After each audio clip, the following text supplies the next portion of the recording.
bersama, belajar dan bergerak. NJH Agri Connect, jembatan ilmu dan aksi. Bersatu membangun petani mandiri untuk negeri, kita raih prestasi. Oh! Saya dari penyuluh spesialis pertanian PPS, jadi tersesat ke birokrasi. Yang baik ya Pak ya, udah menjadi eselon 1 di Kementan, itu luar biasa. Iya, nah kita ya itu Pak. Nah kemudian kita kembali lagi bagaimana kita mempersiapkan petani-petani kita untuk lebih menjadi petani yang progresif ya, petani baju ya. Di sisi lain ya, bahwa petani-petani kita kan sudah umur, dan di sisi lagi petani-petani muda kita tidak mudah menjadi petani ya. Bagaimana itu Bu mengulasnya itu?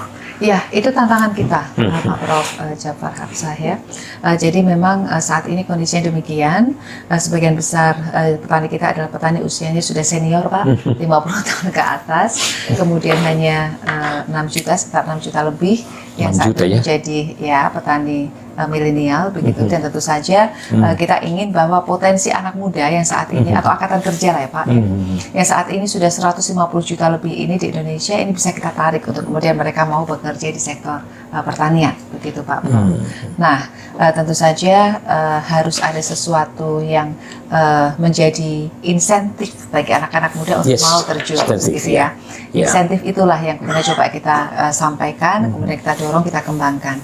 Nah antara lain saat ini program strategis dari Bapak Menteri Pertanian adalah pertanian modern atau yang secara spesifik disebut dengan brigade pangan. Ini salah satunya Pak. Di mana terkait dengan pertanian modern ini kita memang harus men-shifting Pak, merubah ya antara pertanian yang masih tradisional, masih subsisten untuk kemudian bisa menjadi pertanian yang modern. Nah, pertanian modern ini konteksnya adalah yang pertama bisa menggunakan alsintan modern, menggunakan teknologi, ya, inovasi-inovasi kita terapkan, penggunaan benih unggul, gejah, ya, untuk kemudian kita bisa mengejar peningkatan produksi. Indeks pertanaman 3 kali dalam setahun, lebih 300. Kemudian juga tentu saja kelembagaan petaninya ini juga harus berorientasi kepada ekonomi Pak, atau kelembagaan petani yang modern. Nah ini kita dorong bersama-sama, kita rubah bersama-sama, dan ketika ada fasilitasi yang kita tawarkan kepada anak-anak muda, begitu ya, antara lain adalah pertama fasilitasi keuangan untuk permodalan, kita bisa akseskan KUR, kemudian yang kedua fasilitasi terkait dengan teknologi ya, karena mereka adaptif terhadap teknologi. Anak-anak muda ini senang dengan teknologi, mereka senang menanam dengan menggunakan drone, mereka juga sangat enjoy mengendarai traktor dan sebagainya begitu ya, termasuk juga combine harvester, dan kemudian mereka sangat dekat dengan artificial intelligence, kemudian juga membuat smart farming atau greenhouse dengan smart farming ini, mereka sangat dekat dengan itu. Dan yang ketiga tentu saja akses pasar Pak. Nah itu juga tidak kalah penting, karena akses pasar ini juga memberikan insentif kepada mereka bahwa apa yang mereka produksi ini bisa diserap dan kemudian akan memberikan motivasi kepada mereka untuk melakukan pengembangan usaha. Nah tentu saja Ibu, ini petani milenial, adakah kaitannya dengan food estate ini? Ya, ada Pak. Jadi saat ini memang dikembangkan cetak sawah rakyat ya Pak ya, di Kalimantan Tengah misalnya, kemudian juga ada di sedang berprogres di Merauke, dan kemudian juga ada di Sumatera Selatan yang cukup besar, di Kalimantan Selatan juga. Nah itu kita siapkan brigade pangan, ya istilahnya kelompok anak mudanya ini adalah brigade pangan untuk kemudian bisa menjadi tenaga pertanian, SDM pertanian yang handal untuk kemudian menggerakkan food estate tersebut, begitu Pak. Masuk sedikit ya aspek kelembagaan Ibu ya. Apakah petani-petani milenial itu diberikan lahan pertanian baru itu seperti itu maksudnya? Ada beberapa skema Pak. Jadi skemanya, jadi sebetulnya lahan di Indonesia ini kan sudah ada pemiliknya Pak. Apakah itu masyarakat sebagai pemilik lahan, apakah itu milik lahan pemerintah, swasta dan sebagainya. Nah kemudian dari lahan-lahan yang memang sudah siap dikelola oleh petani, biasanya ada lahan-lahan rawa, dan mereka atau petani ini biasanya hanya menggarap satu musim tanam saja, Pak, karena kemudian musim tanam keduanya banjir, ketiganya banjir dan sebagainya. Nah, ini kemudian dilakukan program optimalisasi lahan rawa, gitu Pak, sehingga musim tanam kedua dan ketiganya bisa dikelola kembali. Nah, musim tanam kedua dan ketiga inilah yang kemudian dikerjasamakan dengan petani milenial Brigade Pangan ini, Pak, sehingga kemudian mereka bisa melakukan kegiatan usaha dan menambah indeks pertanaman 300 dan otomatis menambah produksi.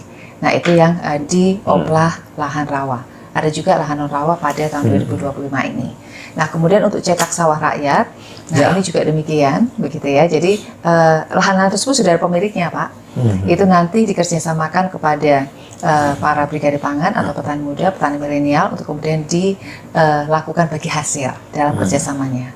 Mungkin bisa 30%, 40%. Adakah program itu? Adakah program? Adakah Ibu program cetak sawah ini, ya, food estate ini, cetak sawah ekstensifikasi kita ini? Adakah yang membagi langsung direct kepada paling tidak hak usaha kepada petani-petani milenial, petani-petani baru ini? Ya, adakah itu? Ada, Pak. Jadi melalui skema kerjasama sudah ada pemiliknya, ya. Namun kemudian kita fasilitasi untuk kerjasama seperti itu. Dan kemudian nanti mereka akan bagi hasil. Tidak adakah lahan-lahan itu lahan pemerintah, tanah pemerintah, ya, yang kemudian bisa langsung dibagikan kepada petani, misalnya 5 hektar per petani milenial tersebut? Adakah seperti itu? Yang saat ini sedang dilakukan pembukaan, semuanya sudah ada pemiliknya, Pak. Jadi belum yang dibagi tersebut. Ya.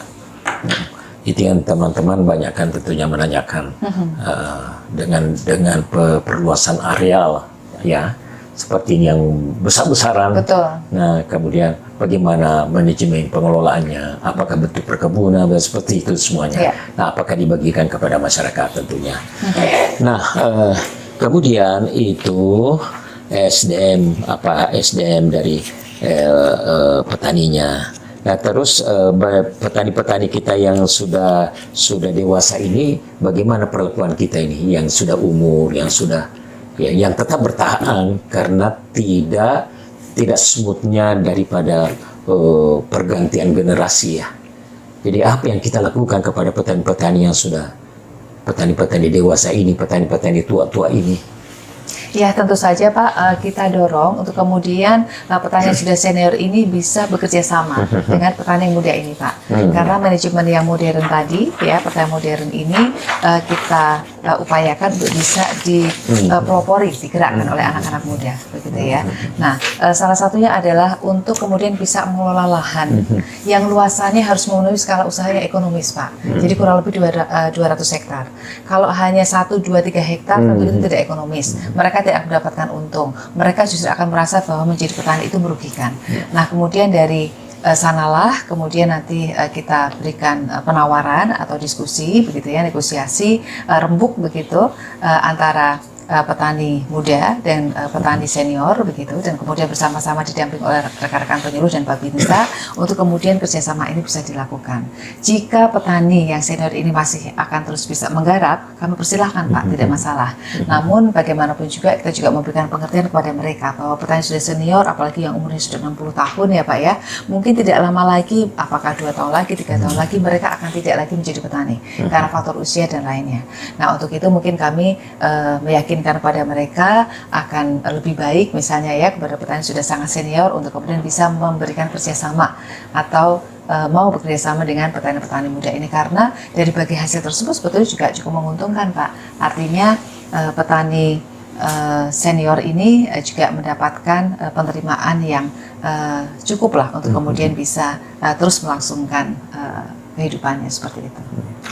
Apakah lembaga Ibu, ya, memberikan juga memberikan advisor, ya, memberikan bimbingan atau membina lembaga-lembaga petani kita ini, ya, misalnya seperti KTNA, ya, apakah juga apakah ada program-program Ibu tentang bagaimana mengembangkan petani di dalam berorganisasi itu?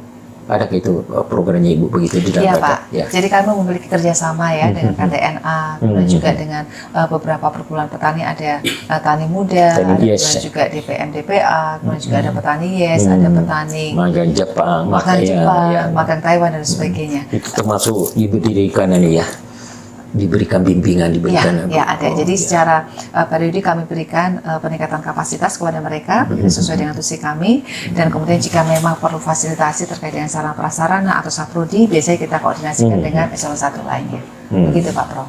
Nah, ada lagi Bu, karena petani ini kan dia pengusaha tani sebetulnya, usaha tani ya. Petani bukan hanya bertani berproduksi, tetapi dia merupakan bisnis usaha ya. Nah, kemudian ada kan kelompok-kelompok tani, kan kita buatkan lembaganya seperti itu ya. Ada kelompok tani, gabungan kelompok tani. Nah, kemudian apakah Ibu tidak apakah lembaga Ibu tidak menggiringnya kepada mereka ini untuk menjadikan wadah itu dia menyatu atau terbentuknya koperasi tani itu Bu ya, agar supaya dia menjadi lembaga ekonomi daripada petani. Seperti kan kita pengalaman kan kita Bu melihat di Taiwan, melihat di Filipina, melihat di Jepang ya, malah di US ya. Ya, petani-petani itu berlembaga, berorganisasi dalam organisasi ekonomi ya. Nah, seperti KTNA kita kan belum toh, bukan kan organisasinya. Nah, apakah kita tidak giring dia untuk menjadi lembaga ekonomi, yaitu dengan jalan berkooperasi tadi ini, kelompok tani, gabungan kelompok tani, kemudian menjadi, bagaimana itu? Iya Pak, tentu. Kita menggiring ke arah sana. Jadi kita mengarahkan untuk kelompok tani, brigade pangan, kemudian juga ini membentuk Gapoktan yang lebih besar lagi. Kemudian dari Gapoktan ini nanti akan bisa berlembaga ya, kemudian juga bisa mengurus badan hukum atau badan usahanya, apapun itu, apakah koperasi, apakah itu PT, CV dan sebagainya, sehingga kemudian mereka bisa menjadi suatu lembaga ekonomi yang kuat. Jadi memang kita dorong untuk menjadi lembaga ekonomi Pak. Jadi sekarang ini arahnya memang harus bisnis begitu. Betul. Ya. Seperti itu Pak. Jadi kita dorong ke sana. Ya, Ibu, satu hal lagi. Ini kan kita kan sekarang ini dicanangkan oleh Presiden itu adalah swasembada. Betul Pak. Swasembada. Nah, kita kan memang dari dulu selalu kan swasembada kita menuju ke situ. Nah, tentunya yang inti daripada siapa yang melakukan swasembada ini adalah petani kain produksi itu ya. Nah, adakah dengan pencanangan atau dengan kepemimpinan Presiden Prabowo sekarang ini, dan kemudian menjadi program utamanya adalah swasembada pangan, adakah adakah terobosan-terobosan yang dilakukan oleh lembaga Ibu di dalam meningkatkan kapasitas sumber daya manusianya petani menuju ke ketahanan pangan ini? Ya. Terima kasih Pak Prof. Jadi tentu saja ada Pak strategi khususnya ya. Apalagi kemudian dari environment-nya, dari arahan dari Pak Presiden sudah didorong untuk mewujudkan swasembada pangan. Jadi pertama tentu saja yang tadi Pak, kelembagaan petani ini kita dorong untuk menjadi kelembagaan ekonomi petani. Ini ada suatu keharusan, keniscayaan Pak, untuk kemudian mereka bisa berkembang lebih lanjut dan kemudian juga bisa berkelanjutan.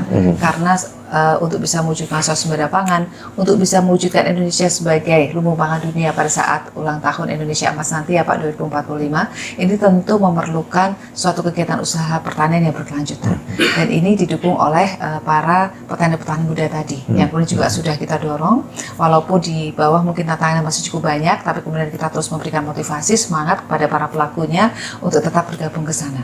Jadi pembentukan klaster-klaster ini juga kita dorong Pak, dan kemudian anak-anak mudanya juga kita linkkan dengan klaster-klaster tersebut agar kemudian bisa membentuk suatu kelembagaan ekonomi petani seperti itu. Nah, itu salah satu terobosannya. Kemudian yang lainnya tentu saja kita bekerja sama dan berkoordinasi, Pak Prof.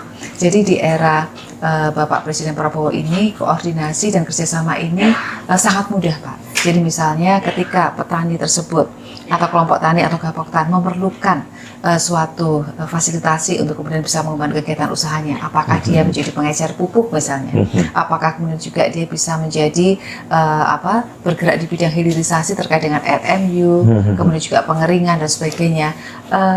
komunikasi kita dengan kementerian atau lembaga lain ini cukup mudah saat ini, sehingga kemudian fasilitasi untuk kemudian bisa kita lakukan kepada para petani tersebut juga lebih mudah. Nah, ini kemudian yang salah satu terobosannya, kita berkoordinasi bekerjasama dengan lebih intens lagi dengan kementerian atau lembaga, sehingga kemudian yang tadinya sulit ditembus oleh para petani untuk tidak hanya melakukan kegiatan hulu saja, tapi kemudian juga bisa meningkatkan nilai tambahnya. Saat ini dengan koordinasi tersebut yang kita fasilitasi bisa lebih dilakukan, begitu Pak. Jadi mereka bisa meningkatkan nilai tambah, begitu Pak. Ya, lebih spesifik lagi Bu ya. Jadi SDM misalnya petani kopi, petani kelapa sawit. Bagaimana intensif kita di dalam pembinaan itu? Ya, jadi misalnya terkait dengan petani kopi ya Pak ya, saat ini kan memang produk kopinya sendiri ini kan cukup demanding ya, tidak hanya untuk nasional bahkan untuk ekspor. Yes. Jadi di beberapa tempat petani-petani kopi kami ini sudah cukup advance begitu. Nah kemudian tentu saja berbagai macam upaya untuk kita melihat mereka harus menerapkan SOP, GAP dan sebagainya itu kita dorong. Kemudian pasar kita perkuat Pak, baik itu pasar nasional ataupun pasar luar negeri. Nah kemudian rekan-rekan petani yang bermain di kopi ini begitu ya, ini mereka sebetulnya membutuhkan hulu atau kemudian juga cherry dari kopi yang cukup besar, cukup banyak untuk kemudian bisa dipasarkan. Nah sehingga bagi anak-anak muda yang baru kemudian ingin bermain di kopi atau budidaya kopi, ini bisa kita tawarkan Pak. Kita juga bekerjasama dengan beberapa lembaga misalnya Starbucks Pak, karena mereka juga tidak hanya di hilir saja, tapi mereka melakukan pembinaan di hulu.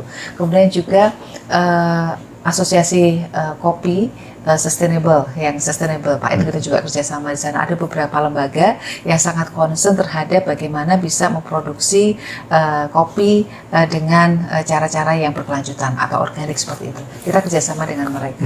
Dan kemudian itu tadi kita mengundang anak-anak mudanya tidak hanya menjadi barista saja, karena kadang-kadang yang menarik ada di hilirnya Pak, tapi kemudian kita juga memberikan kesadaran kepada mereka agar mereka juga ikut bisa berkecimpung di dalam budidayanya, seperti itu. Peningkatan kapasitas harus kita lakukan. Baik Ibu, rasanya kita udah 40 menit ya. Sudah cukup panjang ya Pak ya. Dan ini oleh pemirsanya Yampi ini Ibu ya cukup banyak ya. Dan barangkali juga kalau pemirsanya Ibu ya online-nya Ibu bisa kita ikutkan untuk menjadi pendengarnya. Ya. Baik, Ibu, terima kasih sekali ini. Banyak sekali pencerahan ya kepada pemirsa kita bagaimana bekerjanya salah satu lembaga di Kementerian Pertanian ya, di mana ini khusus mengurus sumber daya manusia dan tentu juga dengan penyuluh ya. Oleh karena itu sumber daya manusia tadi yang dibina itu baik dari sumber daya manusianya pertanian di birokrasi, kemudian di penyuluh, sumber daya manusia di petani ya, kemudian juga termasuk di pengusaha-pengusaha ya. Nah sayang sekali waktu kita tidak terlalu banyak. Nanti saya rasa Ibu kita bisa sambung seri kedua, terima kasih banyak Bapak. Luar biasa karena bapak-bapak teman-teman kita semuanya di lapangan ini memerlukan banyak informasi yang tidak selalu bisa didapatkan. Ya selalu sekarang malah dengan media sosial dapat TikTok yang semuanya yang tidak berbicara pada pertanian, bukan Ibu ya, itu yang. Karena itu sangat terima kasih sekali. Baik ya pemirsa Yampi yang berbahagia, demikian tadi kita mendengarkan beberapa penjelasan, beberapa uraian, beberapa perspektif dari Ibu kita, Ibu Ida Widi Arstanti ya. Terima kasih Ibu. Sama-sama Bapak, terima kasih sudah diundang di podcast yang luar biasa ini. Mari bersama belajar dan bergerak. NJH Agri Connect, jembatan ilmu dan aksi, bersatu membangun